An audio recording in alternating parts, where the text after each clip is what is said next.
আমাকে আলু পরোটা দাও মা। চুপ কর, বাতলে লাস্তে খাবি। এই সব পরোটা আমার সোনা স্পাইডারম্যানের জন্য। তুই তো অশিক্ষিত পেট মোটা, এত খাবার শখ কেন? হে ভগবান, স্পাইডারম্যানের একটা সরকারি চাকরি আছে, তাতে আমার কি দোষ?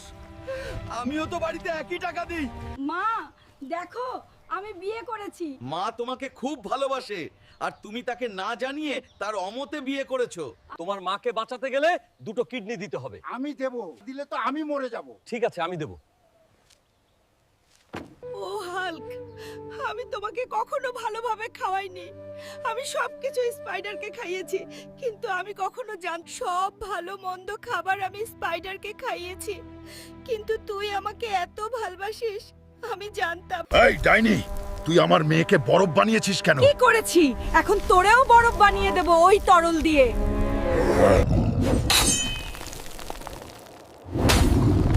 এইবার তোর সব বরফ আমি গলিয়ে দেব।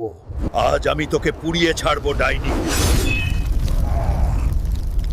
আমিও তোকে বরফের মূর্তি বানিয়ে দেব রে হালকা।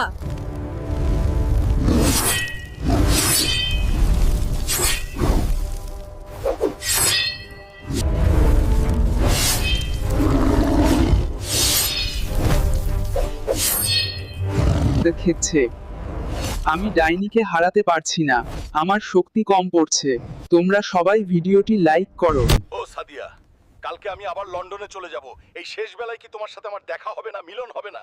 আর বলো না, হালকা মিয়া তো আমাকে ছাড়তেই চায় না। তোমার বর তো তোমার পিছন ছাড়তে চায় না। ঠিক আছে, আমি ওকে ঘন্টা 2-এর জন্য বাইরে পাঠিয়ে দিচ্ছি, তুমি তাড়াতাড়ি চলে এসো। আর শোনো, সাথে করে ওইটা নিয়ে আসবে। ওই হাল্ক, আমি তোমাকে কতদিন ধরে বলছি বাজার থেকে একটা কালো সারস কিনে দিতে। যাও। এসো, হালকা মিয়া বাজারে চলে গেছে। আজকে আমি তোমাকে চাঁদে নিয়ে চলে যাব সুন্দরী। ও না, আমি প্রায় বাজার পৌঁছে গেছি, আর আমি বাড়ি থেকে টাকা আনতে ভুলে গেছি। আমি বাড়ি থেকে টাকা নিয়ে আসব। এসব কি?